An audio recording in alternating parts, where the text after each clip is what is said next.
Hi guys, my name is Matt. Welcome to another tutorial by artincontext.org where we explore various art-related topics, and in today's video we will be looking at a variety of different shading techniques. Now, when it comes to shading, it's really important to understand how to use this specific type of skill to establish shadow and three-dimensionality, and this is because within the drawing medium we are often trying to establish form and structure within the subject that we are drawing. And the way in which we do this is through the utilization of shading. However, there are many different ways in which we can go about this process, so today's tutorial will be looking at a few different shading techniques and how to establish this concept of shadow and three-dimensionality through the use of shading. So with that being said, let's get started. Now, the first technique we're going to look at is a technique called hatching, and this is where we utilize a variety of different lines in order to create these gradients that shift from dark to light. Now, lines are not just lines. Lines can be used in a variety of different ways. They have opacity, they have curvature, and they also have density. And what we'll find is through the use of hatching, we're going to establish this shadow formation around a structure. Now, as we do this, we're going to work with a very simple shape, and that is a spherical structure. And the intention here is to kind of proceed to integrate these lines to establish shadow within the structure. Now, basically what we are doing when we are shading a structure is we are representing the shadows that form within the structure. And in order to do this accurately, what we want to bear in mind is that a shadow can only be formed when there is a light source present. So there are two things we want to bear in mind. For one, we want to understand that we are shading along a spherical structure, so there's a lot of curvature on the surface area. But then the second thing is that there is a light source present within the image, or coming from a specific direction that is obviously going to have an effect on the shadow formation within our spherical structure. Now, when it comes to the hatching method, the intention here is to use strokes of lines that kind of flow in a single direction. We're not allowing these lines to necessarily cross over one another, but what we are doing is kind of thickening our lines to establish the darkest areas within the shadow, and then these lines can get kind of softer and thinner as they start to curve towards the area of the spherical structure that has more exposure to light. Now again, naturally, because we are dealing with the spherical structure, what we'll also start to see is that we are trying to establish a gradient that shifts from dark to light. And this is because as the light source interacts with the spherical structure, it slowly warps around the spherical structure until it can't warp no more, which will inevitably allow the shadow formation to become darker as the spherical structure becomes less exposed to the light source. Now, what this is going to inevitably do is establish a gradient shift from dark to light, and that is basically what we're trying to establish to not only represent shadow within the structure, but also to represent this concept of three-dimensionality and a gradient shift that moves around that curved surface area of the spherical structure. Now, the process of integrating these hatching techniques is simply to establish these single strokes that move in a single direction. And basically what we're going to do is we're going to create these rows of lines that move from the bottom of the spherical structure where it would be most shadowed, or the shadows will be darkest, and then slowly start to lessen these lines and also lighten these lines as we slowly start to move along the curved surface area towards the light source. Now, the intention here is that you can obviously first use your pencil to establish the thickness of these lines moving from the shadowed area of the spherical structure, and then kind of establish these smaller lines, and they can get smaller and smaller as it moves to the exposed area of the spherical structure. Again, the hatching technique is very different to cross hatching. When it comes to hatching, the intention here is to allow your lines or your strokes of lines to move in a singular direction, and this is going to have a very unique shading quality on the structure itself. So the intention here is to kind of integrate these little strokes of lines that are dark near the shadowed area of the structure, and then slowly become smaller and lighter as you start to shift towards the surface area of that spherical structure that is exposed to the light source. Now, you can continue this, and again, there are two things we want to bear in mind: the curvature of the structure, but then also the gradient shift from dark to light.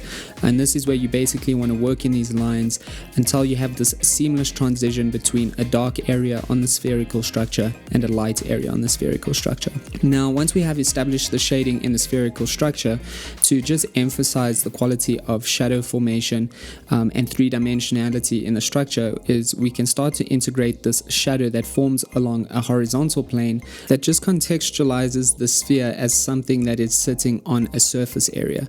Now, obviously firstly, naturally, when a ball or a sphere sits on a surface area and a light source is exposed to that ball, naturally it's going to cast a shadow on that surface that it is sitting on. So the intention is to basically establish a horizontal shadow formation along the horizontal plane on which that sphere is positioned, and that is just going to emphasize that quality of three-dimensionality. Naturally, that shadow on that horizontal plane should be positioned directly under the ball and kind of moving in the direction where the sphere is most dark, and the intention here is to just further contextualize the sphere so that it is more three-dimensional and not necessarily falling flat on the page, which ultimately just enhances the three-dimensional structural formation of that spherical shape. Now, we have broken down the main principles and key concepts associated with establishing shading in terms of working with a three-dimensional structure, and this is where we understand the exposure of the shape to a light source, so working with a light source, and then naturally how that will create a gradient shift between the shadowed area in the three-dimensional structure and the lighter or the highlighted areas within that three-dimensional structure. That being said, what we're going to do is we're going to start looking at a variety of different techniques, and the next technique we're going to look at is cross-hatching. So again, we're going to work with a spherical shape, so using a stencil or a tool you can draw a circle, and this is where we're going to do something very similar to that of hatching. However, as the name suggests, cross-hatching is where we start to allow our lines to cross over one another, and this is just another way to establish shading within a structure, but the process of defining the three-dimensional structure is the same, where we're keeping in mind that a light source is present, and by nature of that we're going to create this gradient shift from the shadowed areas along the surface area of that curved structure towards the area that is most exposed to the light source. Now again, the intention here with cross-hatching is similar to hatching, except now we are crossing lines to create a gradient in the shading, and this is where we can start working in these little strokes of lines from a shadowed area and naturally allow ourselves to work these lines all the way to the exposed area of that spherical shape. As we do so, we can start with a pencil to kind of establish the form and shape of these shading lines, but again, the intention here is to kind of bear in mind the concept of a gradient shift, and this is where the marks start to get a little lighter as they shift from the shadowed area of the structure to the exposed or the highlighted area of the structure. Now remember, two main things to bear in mind: a gradient shift, and naturally that would occur due to the fact that there is a light source which the three-dimensional structure is exposed to. Now as you proceed with your cross-hatching process, the intention here is to kind of establish these marks again with your pencil, and then you can kind of slowly enhance them and add more contrast to them with a darker medium, and that's where you can work with something like a pen. Again, the intention here is to allow yourself to establish these strokes of lines that move kind of in a cross-hatching style. As the name suggests, the lines can cross over each other and kind of creating these hash-like marks that move across the surface area of the structure. Now this is where we can also play around with the density of our lines. Again, naturally, the more dense a group of lines are, naturally it will be more darker. So if we think about creating these shadow formations that shift from dark to light, we can kind of make the most shadowed section of the sphere more dense, and naturally that will create a darker shadowed area, and then that density can kind of lessen as those lines start to shift towards the exposed area of the sphere. Now again, this process you can continue until you have created this seamless gradient that shifts from a dark section of the sphere to a light section of the sphere. To further contextualize the sphere, again, you can, number one, enhance these details with a darker medium, but then you can also work in that shadow formation that forms along a horizontal plane, and again this kind of positions the sphere in a space and allows it to kind of form or be established on a horizontal plane as if it was sitting on a surface area and not just floating in a two-dimensional void. Now make sure you just take your time with your cross-hatching method. Again, when it comes to cross-hatching, the intention here is to really work with this concept of lines and how groups of lines can be utilized in a way to create this quality of shadow. And as we slowly start to lessen the density of lines, as we shift along the surface area of that curved structure, we start to see how it kind of establishes that quality of curvature and three-dimensionality within the structure, and ultimately how it creates that gradient that shifts from a shadowed area towards the areas that are lit up by the light source. Now we're going to move on to the next technique, and this is the scribble technique. Now the scribble technique is a fun way to create gradients and shadows in an object. However, this is, as the name suggests, a little bit more of a different approach in terms of how the drawing process unfolds. And again, the intention here is to still think about how groups and densities of lines can be used to create these darker moments within the sphere itself. But naturally, as these lines get a little less dense, it starts to create this gradient shift that defines not only the curvature of the structure and emphasizes that three-dimensional form, but also the shift between the shadowed areas in the structure and the areas that are lit up by the light source. Now again, the intention here is to slowly work from one side where you kind of work in these darker scribble lines, and then slowly start to lighten your marks as you shift towards the area of the sphere that would be exposed to the light source. What we also want to bear in mind is, as we proceed with our shading process, we don't necessarily want to shade in a line. And what I mean by that is we want to bear in mind the fact that this is a curved structure, which means the shading will have a little bit of a warping effect around the curved surface area. So this means we can kind of pull our shading around the curved edges of that object and slowly lighten them as we come to the area that is exposed to a light source. Again, we don't necessarily need to just make the lower bottom corner dark, but we can slowly pull that shadowed areas kind of around the object and slowly start to lighten them as we pull it around the object. Now again, with the intention of creating darker and lighter moments, we want to bear in mind that we are trying to pay attention to density, and that's especially when we are utilizing these very line-based shading techniques such as hatching, cross-hatching, and scribbling. Now with scribbling, the process or the name suggests the process, and that is where you're basically having these squiggly, swift scribble-like actions, but you can kind of apply more pressure to the darker shadowed areas and slowly start to lighten that pressure as you come towards the exposed area of that spherical structure. Again, from there you can kind of proceed to darken this with a pen or ballpoint pen. At this point you don't necessarily need to work with pencil beforehand, you could just work with pen directly, but then you can also again contextualize the structure in a space by establishing a shadow that forms along a horizontal plane to just emphasize the three-dimensional nature of that spherical object. Now the next technique we're going to move on to, the fourth technique, is something called smooth shading, and this is something a little bit different. It works really well with pencil. Ballpoint pen can be used in terms of creating this smooth gradient, and that is because it is really effective in emulating the qualities of pencil due to the fact that ink comes out quite sparingly, so you have a lot of agency over your mark making process. So it's really up to you. However, the way in which we proceed with this shading process, again as the name suggests, is to kind of create a more smooth gradient. Now the intention here is to be a little bit more cautious about the pressure that you are applying to your pen or pencil. Now the intention here is to again slowly start to work your way from the darkest area of the spherical structure towards the lightest area, and this is where we again want to also kind of consider the curvature of the structure, which means we can kind of pull our shading around the structure as opposed to working in these straight lines that move along the circle. So the more curvature we add to our shading marks, the more it's going to emphasize the three-dimensional nature of the sphere. So this is something we want to bear in mind. Now when it comes to smooth shading, the intention is to be very seamless with your marks, and this is where we're not necessarily working in lines, but what we are doing is keeping our medium or our tool, whether it is our pencil or pen, on the paper and slowly just softening our pressure as we come towards the area of the sphere that is exposed to a light source.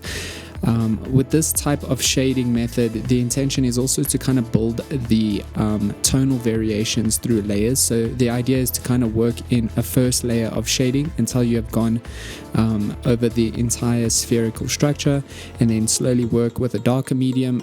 And this is where you can kind of work from something like a harder pencil, like a 1B, and then slowly move towards a softer pencil, like a 3B or 4B, and then slowly start to work in some darker mediums, such as pen, and more specifically ballpoint pen. Again, ballpoint pen is really effective in emulating that smooth and seamless transition when it comes to creating gradients. So if you will use a pen, be sure to use a ballpoint pen. Now, again, take your time with this process. Remember, there are two key concepts we're keeping in mind: the idea of a light source being present somewhere within the structure, and that's obviously going to have an effect on the shadow formation. And then the second thing is about that gradient shift, moving from a darker section to a lighter section and trying to create that seamless transition between a shadowed area and a lit up area on the surface area of the sphere. And then beyond that, again, what you can do to contextualize the sphere is to add in that shadow formation that forms along a horizontal plane, and this is just going to emphasize that idea of this sphere in a three-dimensional environment as opposed to it floating in a two-dimensional void. Now, proceed with this shading process. Again, when it comes to smooth shading, our intention here is to be more aware of the pressure that we apply to our tool. So if you're using pencil or pen, just make sure that you're working these harder lines from the darkest area or the most shadowed area of the structure, and then softening that pressure that you apply to your tool as you come towards the area of the sphere that is exposed to a light source. Now, the next shading technique we're going to move on to is called circular shading. Now, naturally, when it comes to this type of shading, we do think scribbling actions. However, as the name suggests, these marks are going to be a little bit more circular in nature, but the process again is the same, and this is where we're bearing in mind that curvature to the three-dimensional structure of the sphere, and how to create that gradient shift that moves from one shadowed area of that spherical structure to the area that is more exposed to light. Now, with circular shading, it's similar to scribbling. However, we want to have these more circular motions within our hand. Now, this particular method can be used with pencil or pen. Both work really well with this type of shading technique.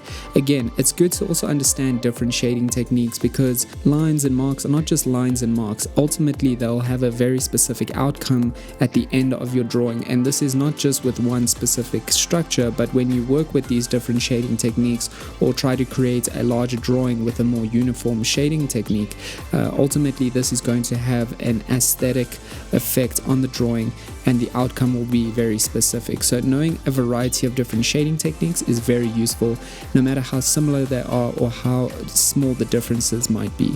Now, with this particular shading technique, we want to work these marks into the sphere layer by layer, and this means we make light circular marks around the sphere and around the curvature of the sphere, but then again we slowly start to build up these layers with darker marks, and this is where we try to create that gradient from the shadowed area to the lighter area.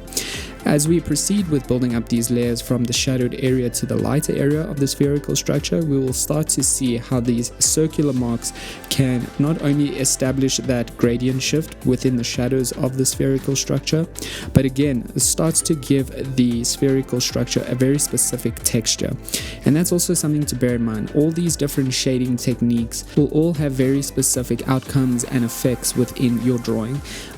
So they'll also have an effect on the textural quality within your drawings, and that's something to bear in mind in terms of having a more sketchy like drawing or something smooth or something more line intensive. Again, all these different drawing techniques and shading techniques will have a unique outcome, and not only on the tonal variation and shadow formations, but on the textural quality of your drawings. So with that being said, we're going to move on to our last shading technique, and that is the stippling technique. Now, our last shading technique is called stippling, and what that implies naturally is this combination of little dots. Now, this technique is very different to the other techniques that have been a little bit more line intensive, or to that of smooth shading, which kind of works without lines and dots and creates this very seamless gradient.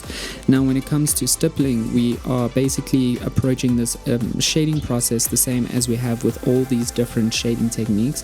However, this time we're working with a density of dots as opposed to a density of lines. And again, this is where, for one, we consider the spherical nature and the curved surface area of our spherical structure. And naturally what that is going to do is have an effect on how the shadows form in this more curved like formation.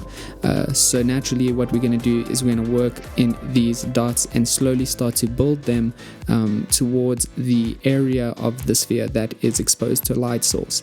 And again, this is where we can focus a lot more density in our stippling near the areas that would be more shadowed, and naturally those stippling marks will slightly get lighter as we move towards the area or the surface area of the sphere that is exposed to a light source. Now the intention here is to again work in layers, slowly building up your marks and working with a density of little stippling marks or dots rather, and slowly minimizing that density as you shift towards that darker area of the sphere towards the lighter area of the sphere.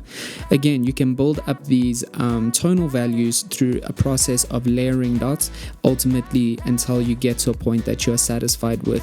And then lastly, we can further contextualize our sphere with a shadow that forms along a horizontal plane to kind of again position this three-dimensional sphere within a three-dimensional environment, allowing it to not necessarily look flat anymore but to be placed in an actual three-dimensional space. But otherwise, that is it from me today, guys. That is a few different shading techniques that are really essential to the drawing medium. They're very popular, they're very versatile, can be used in all sorts of ways, whether it is in a single uniform fashion or if it is to kind of work with various shading techniques in a single artwork and using them in tandem with one another. Again, guys, shading is a skill to be learned, and it is a skill to harness and ultimately to practice. So that means spend some time on working with these different shading techniques in different drawings. A good idea is to always practice on normal and very simple three-dimensional structures, and then from there you can slowly start to build.